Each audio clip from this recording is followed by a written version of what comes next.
किसी लालच की वजह से वो पीछे हट नहीं सकता, किसी दबाव की वजह से पीछे हट नहीं सकता।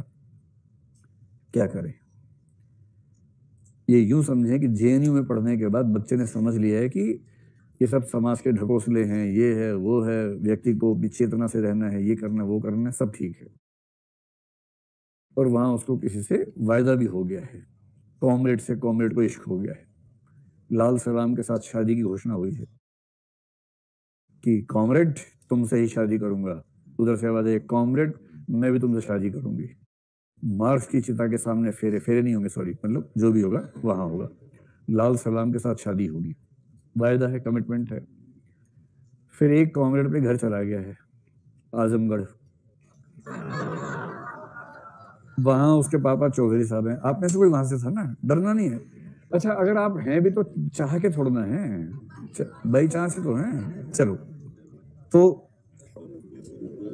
तो ये बच्चा जो है जेएनयू में 2 साल पढ़ने के बाद जीन्स में 3-4 इसने घुटनों के पास छेद कर रखे हैं, कुर्ता 3-4 जगह से फटाई हुआ है, एक झोला है, दाढ़ी है। दाढ़ी भी 3-4 बाल सफेद किए हैं उसने, हो नहीं रहे थे। 3-4 बाल सफेद किए क्योंकि उससे बौद्धिकता बढ़ जाती है। और फिर वो अपने गांव गया है। गांव के लोग सन्न हैं कि क्या हो गया इसको, और वो इस मूड में कि लोग धन्य हो जाएंगे मुझे मेरे दर्शन पाके। और वहां बाबूजी ने कहा कि बेटा आ गए, बहुत अच्छा हुआ। लड़की वाले परसों ही आ गए थे। फिर कौन लड़की वाले? बेटा जिससे तुम्हारी शादी होनी है वो पूरा साजो सामान लेके आ चुके हैं। हमने उनको परसों बुला लिया था कि तुम आ जा रहे हो ना, आज ही शाम को तुम्हारी शादी है। और हाँ, दहेज इकट्ठा हो गया है, पीछे की हवेली में रखवा रखा है। और उसने कहा कि ये क्या बात हुई, मतलब मेरी सहमति की जरूरत नहीं? बोले नहीं, एकदम नहीं है, हमारी भी नहीं ली गई थी, हमारे पापा की भी नहीं हुई थी, उनके पापा की भी नहीं हुई थी। तुम्हारे 3 बड़े भाई हैं, उनकी कहाँ हुई थी सहमति? हुई थी, तुम तो थे, साक्षी हो, तो तुम्हारी भी नहीं होगी। तो अगर तुम्हें बेटा, आजकल तो बच्चे बिगड़ गए हैं, कहते हैं कि पहले लड़की का मुंह देखेंगे, आजकल बच्चे ऐसी बात करने लग गए हैं, जमाना खराब हो गया है।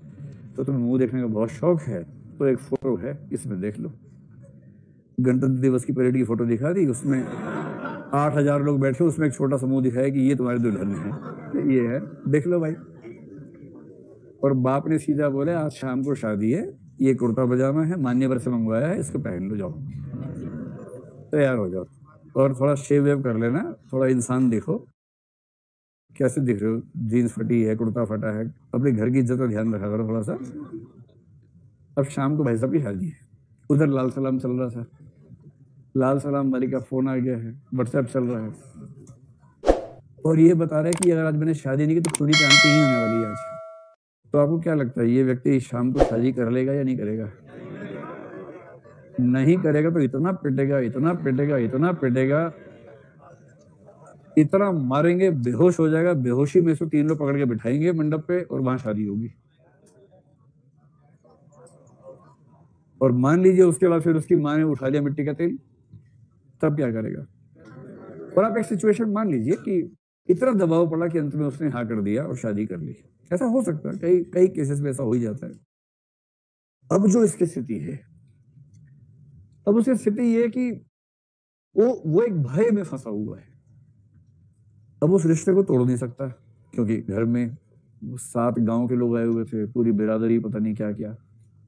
और साथ में अब एक व्यक्ति का जीवन भी तो टिक गया उसके ऊपर, जिसने उससे शादी की।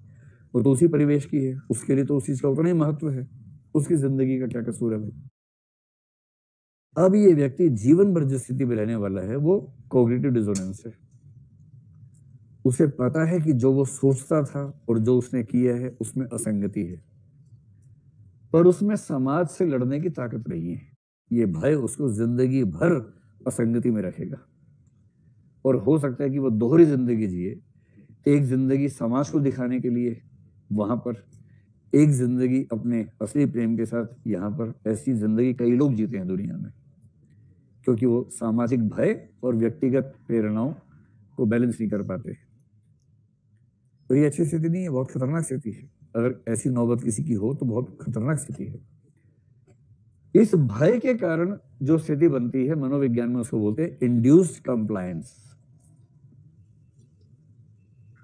इंड्यूस्ड कंप्लायंस, INDUCED, इंड्यूस करना मतलब बाहर से कुछ थोप देना, कंप्लायंस का मतलब कंप्लाई करवाना, लागू करवाना, COMPLIANCE, इंड्यूस्ड कंप्लायंस।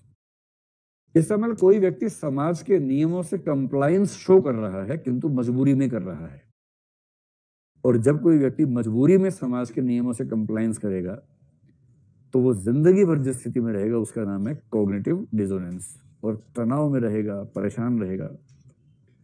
और ऐसी स्थिति में एडल्ट्री जैसी चीजें, व्यभिचार जैसी चीजें इतनी सामान्य हो जाती हैं कि वो व्यक्ति अपने मन के साथ तो है नहीं बेचारा, लगातार समाज के दबाव में है, तो उसे जो चीज रिश्ते को पवित्र बना सकती है वो चीज उस पर हावी हो ही नहीं पाएगी कभी, और लगभग 100% संभावना है कि वो व्यक्ति उस रिश्ते का सम्मान कर नहीं पाएगा। समझ गए? तो डिसोनेंस की वजहें क्या क्या होती हैं?